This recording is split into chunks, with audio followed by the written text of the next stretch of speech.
Бажаю здоров'я, шановні українці і українки. Щойно завершив перемовини з президентом Латвії. Змістовна розмова. Говорили про оборонну підтримку для нашої держави, для наших воїнів, про сталість такої підтримки. Зокрема, обговорили виробництво та постачання боєприпасів, артилерії, калібр 155, а також питання щодо медеваків, спеціальних броньованих машин для евакуації наших поранених воїнів. Я вдячний Латвії за незмінну підтримку наших європейських перспектив, всієї роботи заради початку переговорів про вступ України в Європейський Союз. Сьогодні я поінформував пана президента про виконання нашою державою рекомендацій Єврокомісії і про нашу готовність до політичного рішення в грудні, яке було обіцяне європейською стороною і яке відкриває процес переговорів. Очікуємо на це рішення і на виконання Європейським Союзом обіцянки.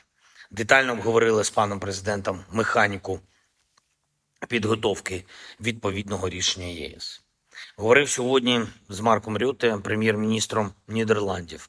Подякував за надану Україні підтримку, за нещодавнє рішення про додаткові 2 мільярди євро на наступний рік. Це важливий сигнал і для інших партнерів. Захист нашого європейського способу життя має продовжуватись, і єдність в Європі для цього ключовий елемент. Обговорили з Марком також нашу спільну роботу щодо формули миру, щодо таких важливих гуманітарних ініціатив, як наша програма «Зерно з України». Працюємо разом, щоб зберегти стабільність в критичних регіонах світу, а отже, уберегти наш континент від кризових хвиль. Провів сьогодні важливе, доволі непросте засідання Ставки. Не лише щодо ситуації на фронті зараз, хоч це був, як завжди, один із основних пунктів наші оборонні дії, наші наступальні дії, Авдіївка, Донецький напрямок, Мар'їнка, Куп'янський напрямок, південні напрямки. Значима частина засідання сьогодні була присвячена комплексу тих питань, щодо яких наші воїни і все суспільство очікують справедливих відповідей. Це стосується мобілізації і демобілізації, ротації у Збройних силах України, питання щодо строковиків, які були призвані на службу до початку повномасштабного вторгнення.